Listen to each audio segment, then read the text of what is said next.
जोगिंदरनगर उपमंडल की ढेलू पंचायत के टोबड़ी गांव में बुधवार देर शाम एनएच किनारे लैंडस्लाइड हुआ और गुड्डू राम के घर का एक पक्का कमरा लेंटल सहित परिवार की आंखों के सामने देखते ही देखते धराशायी होकर सड़क पर आ गिरा। गनीमत ये रही कि लैंडस्लाइड शाम तकरीबन 7 बजे हुआ। अगर हादसा रात को होता तो जानी नुकसान भी हो सकता था। लगातार बारिश साहब के चलते पहाड़ी से लगातार मलबा गिर रहा है और अब गुड्डू राम के मकान के साथ प्रेमचंद, मनसाराम और धर्मचंद के घरों को भी खतरा बना हुआ है। गुड्डू राम पेशे से मैकेनिक है व उनके परिवार के लोग दिहाड़ी मजदूरी कर अपने परिवार का पालन पोषण करते हैं। ऐसे में परिवार ने प्रशासन व सरकार से गुहार लगाई है कि उनकी मदद की जाए। इस बारे में जब जोगिंदरनगर के विधायक प्रकाश राणा को पता चला तो उनके द्वारा NHAI व प्रशासन के अधिकारियों को मौके पर बुलाया गया। विधायक और अधिकारियों का इस बारे में क्या कहना है, देखें। और अभी आपको लेकर आया हूं उपमंडल की ढेलू पंचायत के टोबड़ी गांव में, जहां पर आप देख रहे हैं मेरी इस ओर कि किस प्रकार से 2 दिन पहले यहां पर एक लैंडस्लाइड हुआ था और इस लैंडस्लाइड के चलते यहां पर जो 4 परिवार हैं उनके घरों को खतरा बना हुआ है। आप देख रहे हैं किस प्रकार से यहाँ पर जो एक भयावह दृश्य है वो देखने को मिल रहा है। और आप सभी को मैं बता दूं एक बार फिर से कि ये जो लाइव है आपको ढेलू पंचायत से दिखाया जा रहा है, जो कि टोबड़ी गांव है। और NH पर यहाँ पर आप देख रहे हैं किस प्रकार से जो मलबा है वो सारा ऊपर से आया है। मकान का एक कमरा भी यहाँ पर धराशायी हुआ है और चट्टानें जो इसकी हैं वो सब सड़क पर आई हुई हैं। और अभी NH पर 154 NH पर ये जो सारा मलबा है वो इकट्ठा हुआ है। तो आइए अब हम बात करेंगे जो ढेलू पंचायत है उसकी जो प्रधान है सपना भाटिया जी। सपना जी, आपका स्वागत है हिमाचल दस्तक टीवी में। सपना जी, आपसे जानना चाहूँगा कि जिस प्रकार से आपकी पंचायत में 2 दिन पहले परसों की अगर बात करूँ तो शाम के वक्त यहाँ पर लैंडस्लाइड हुआ था और यहाँ पर जो 4 परिवार हैं जिस प्रकार से हमें जानकारी मिली है उनके घरों को खतरा बना हुआ है। एक परिवार का जो कमरा है पक्का लेंटर वाला कमरा है, लेंटर के साथ वो जमीन पर यहाँ पर धराशायी हुआ है। तो इस बारे में आपको किससे जानकारी मिली और आपने क्या क्या किया, ये सारी बातें जो है हमारे जो दर्शक आपको देख रहे हैं उनको बताएं। जी, हमें घर वालों ने फ़ोन किया यहाँ की प्रधान जी ऐसे स्लाइडिंग हो रही है और आप आ जाओ। फिर हम तुरंत तो यहाँ पहुँच गए। फिर यहाँ आके हमने देखा कि हमारे आंखों के सामने ये सारा स्लाइडिंग हो गया, इनका घर बह गया, सारा ही नीचे आ गया सर घर। उसके बाद फिर हमने देखा तो फिर हम चाहते हैं कि सरकार इनकी बहुत बहुत मदद करे सर। जी, धन्यवाद प्रधान जी। तो आपने सुना कि किस प्रकार से यहाँ पर जो प्रधान है सपना भाटिया जी ढेलू की प्रधान है, ये नवनिर्वाचित प्रधान है। और इन्होंने बताया है कि जब ये हादसा हुआ तब ये भी यहाँ पर मौजूद थी और इनकी आंखों के सामने ही सारा जो मंजर था वो हुआ, लैंडस्लाइडिंग इनके सामने हुई है। और इन्होंने प्रशासन और सरकार से ये अपील भी की है कि ये गरीब परिवार हैं और इनकी यथासंभव जो भी सहायता हो वो की जाए। आप सभी को मैं बता दूं कि इस वक्त जो जोगिंदरनगर के विधायक हैं प्रकाश राणा जी वो भी यहाँ पर पहुँचे हैं और NHA की जो अधिकारी हैं उनके द्वारा उनको भी यहाँ पर बुलाया गया है। प्रशासन से यहाँ पर जो तहसीलदार हैं वो भी यहाँ पर पहुँचे हुए हैं। तो आइए सबसे पहले हम बात करेंगे जोगिंदरनगर के विधायक प्रकाश राणा जी से कि ये इस बारे में, इस मामले में इनका क्या कहना है। आज हम यहाँ पर जो NH का जो हमारा यहाँ पर एक बड़ा इंसिडेंट हुआ है, 2 दिन हो गए। ये पंचायत हमारी ढेलू पड़ती है जोगिंदरनगर में, क्षेत्र जोगिंदरनगर की। तो आज मैंने NHI वालों को भी बुलाया था, पालनपुर से आए, उनका भी मैं धन्यवाद करता हूँ। और गांव के लोग भी काफ़ी बड़ा एक जो है स्लाइडिंग यहाँ हुई है और इनका नुकसान भी हुआ है।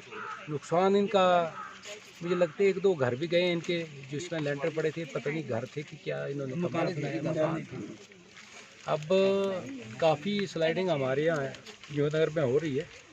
मैं इतना ही मांग करना चाहूँगा प्रशासन की जल्दी इसको जो है कुछ भी इसका हल निकले, ताकि अभी भी हम खतरे पर हैं। काफ़ी जो घरों को जो है 3-4 जो गरीब लोग हैं उनको अभी भी खतरा है। और मैंने प्रशासन को यही, जो पालनपुर से NHI वाले आए हैं मैडम हैं, तो इनसे हमने रिक्वेस्ट की कि इसके लिए और भी कुछ ना कुछ जो किया जाए ताकि जो बाकी नुकसान हो बच जाए। इन्होंने हमें आश्वासन दिलाया है कि मैडम कब तक हमें बताएंगे कि इन्होंने इसके लिए क्या स्टेप लिया है। और मैं भी आपको निर्देश देना चाहता हूँ एज ए यहाँ का चुना हुआ प्रतिनिधि विधायक कि आप इस पर जल्दी से जल्दी इस पर कोई ना कोई कार्रवाई, ताकि जो नुकसान हुआ तो दिखाई दे रहा है, पर आगे वाले जो मकान हैं उनको नुकसान ना हो तो उसके लिए आप स्टेप उठाएं। बाकी मैं एक बार फिर गांव वालों का बहुत बहुत धन्यवाद करता हूं और मैं आश्वासन दिलाना चाहता हूं कि हम बड़ी जल्दी जिसका भी नुकसान हुआ है उसके बारे में भी सोचते हैं कि क्या सरकार इसके करती है, और ये रोड जो है NHAI वालों का है तो इसको देखेंगे कि इनके पास क्या इसका प्रावधान है। मैडम जो आए हैं इनको भी इसके बारे में पूरा जानकारी नहीं है, बता रहे हैं कि हम कल जो है, इनका भी कहना सही है कि हम क्या कर सकते हैं कि कल इसको, इसके लिए मैं इनका भी धन्यवाद करता हूँ कि एक सही जो इन्होंने भी जो अपनी बात रखी है, और नहीं है तो हम इनके जो मेन जो चीफ बैठे हैं अपना पालमपुर में उनको बुलाएंगे और इसके डिस्कशन करेंगे और जल्दी जो है इसको हम इसका करने की हल करेंगे। PWD का ये काम नहीं है, NH का रोड है जिसमें इसको भी हम पंचायत करने की कोशिश करेंगे। फिलहाल हम बड़ी जल्दी इसकी कोशिश करेंगे। आप सबका बहुत बहुत आइए अब हम आपको बताएंगे कि यहाँ पर मौके पर जो प्रशासन की ओर से तहसीलदार पहुंचे हैं बचित्र सिंह ठाकुर जी, उनका इस मामले के बारे में क्या कहना है, किस प्रकार से जो प्रशासन है वो इन परिवारों की मदद करने जा रहा है। ये स्लाइडिंग 2 दिन पहले हुई थी, इसमें जो ऊपर इसके ऊपर मकान है उसमें खतरा था। इसके लिए हमने फौरी तौर पर 3-4 तरपालों की व्यवस्था की थी ताकि और स्लाइडिंग ना हो। तरपालों से ढक दिया था, उस कारण जो है वो थोड़ी सी रुक गई है।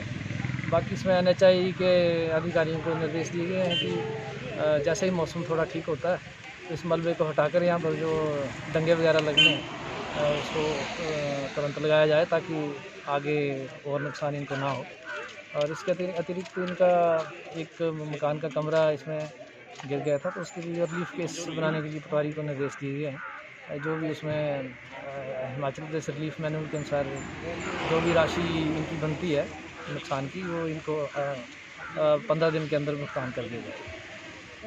तो आइए अब हम बात करेंगे उन लोगों से जिनके घर इस लैंडस्लाइड के चलते आज एक नुकसान जो इनको हुआ है, और लैंडस्लाइड के चलते इनके जो घर हैं ये आज उस दौर पे खड़े हैं, उस मंजर पे खड़े हैं जब इनके साथ कभी भी कुछ भी हो सकता है। क्योंकि आप देख रहे हैं पिछले 2 दिनों से लगातार जोगिंद्रनगर की मैं बात करूं तो बारिश हो रही है। रात को भी ये बारिश लगी हुई थी, पिछली रात को भी, और अभी भी धीमी धीमी जो बारिश है वो यहाँ पर लगी हुई है। तो आइए अब हम बात करेंगे प्रेमचंद जी से जिनका नुकसान हुआ है। इनके घर का एक जो कमरा था लेंटर के सहित वो आज ज़मीन पर आया हुआ है। तो आइए अब हम बात करेंगे प्रेमचंद जी से। प्रेमचंद जी, आपका स्वागत है हिमाचल दस्तक टीवी में। हाँ जी। प्रेमचंद जी, सबसे पहले तो मैं जानना चाहूँगा आपसे कि जिस प्रकार से ये लैंडस्लाइड हुआ है इसमें जो नुकसान हुआ है, एक हम देख रहे हैं पक्का लेंटर यहाँ पर सड़क पर गिरा हुआ है, पूरा जो मकान है उसको खतरा बना हुआ है। मात्र 5-10 फुट की दूरी पर ये जो मकान है जिसमें आपका जो बेटा है गुड्डू राम वो रह रहा है, उसके परिवार को भी यहाँ पर खतरा बना हुआ है। तो आपसे जानना चाहूँगा कि अभी तक जिस प्रकार से नुकसान हुआ है ये आपके अनुसार कितना की नुकसान जो है वो जी 5-6 लाख का नुकसान हुआ है और बाकी भी खतरा है जी, बात की भी है और कोई भी नहीं हमारी देखभाल कोई नहीं कर रहे हैं। प्रिंस जी, आपसे मैं जानना चाहूँगा जिस प्रकार से मुझे यहाँ पर जानकारी मिली है कि अगर पिछली रात की मैं बात करूँ तो पिछली रात आपका एक जो मवेशी था उसका भी नुकसान जो है वो आपको उठाना पड़ा है, तो इस बारे में भी आप जानकारी दें। हाँ जी, गाय की ये कोई भी 7:30-10 बजे रात को जैसे मर चुकी है जी, और वो और 4.5 किलो दूध देती थी एक टाइम की, और 9 किलो दूध देती थी दिन का, वो भी मर चुकी देता 10:30 बजे के टाइम वो क्या करना चाहिए। प्रेमचंद जी, आपसे मैं चाहूँगा कि आप प्रशासन से, जिस प्रकार से हमने देखा यहाँ पर विधायक भी आए हुए थे और प्रशासन की भी हमारे साथ बात हुई है, तो ऐसे में आपका क्या एक रिक्वेस्ट रहेगी, क्या आप चाहेंगे प्रशासन से, सरकार से? जो सरकार को कहती है जी कि वो कहते हैं कि ड्राइवर वगैरह कहते हैं, वो कल बताया कि कल के हम नोज में देंगे तो तब लगेंगे हमारे को, यही है बात है, और बाकी को नहीं लगाएंगे। तो आपकी क्या मांग है अभी? अब दबाना चाहिए, हमारे को डंगा लगना चाहिए, और बाकी ठीक है बात तो हमारे को बताए फिलहाल हम को रोकना नहीं हो जाएगी तो ठीक है जी हमारा। जी धन्यवाद। तो आपने सुना कि किस प्रकार से प्रेमचंद जी ने अपने जो परिवार हैं, 4 परिवार हैं जिसमें इनके भाई आते हैं, इनके बेटे आते हैं, उन सभी की जो एक दशा है वो इन्होंने बताई है। और इन्होंने ये भी कहा है कि अभी फ़िलहाल जो प्रशासन है उससे इनको यही मांग है इनकी कि यथासंभव जो सहायता हो सके इनकी वो यहाँ पर की जाए। आप सभी को मैं बता दूं कि जिस प्रकार से 2 दिन पहले पिछले शाम को यहाँ पर जो लैंडस्लाइड हुआ था उसके चलते ढेलू पंचायत के टोबड़ी गांव में 4 परिवारों को खतरा जो है वो लगातार बना हुआ है। और अभी जहां तक हमारी जानकारी है, यहां पर एनएचए के जो अधिकारी आए थे उनका भी यही कहना है कि जिस प्रकार से बारिश हो रही है, बरसात का मौसम है, ऐसे में इस मलबे को यहाँ से उठाना, इसको हटाना उचित नहीं है, क्योंकि और भी मलबा जो है वो आ सकता है। इनका मकान जो है आपने देखा है कि किस प्रकार से मकान कम दूरी पर स्थित है और जिस प्रकार से बारिश हो रही है, ऐसे में मकान को और भी ज़्यादा खतरा बना हुआ है। आप सभी तक इस प्रकार की और भी महत्वपूर्ण जो जानकारियाँ हैं मैं हिमाचल दस्तक टीवी के माध्यम से पहुँचाता रहूँगा। तब तक आप देखते रहें हिमाचल दस्तक टीवी। जोगिंदर नगर से अमित सूद की ये स्पेशल रिपोर्ट।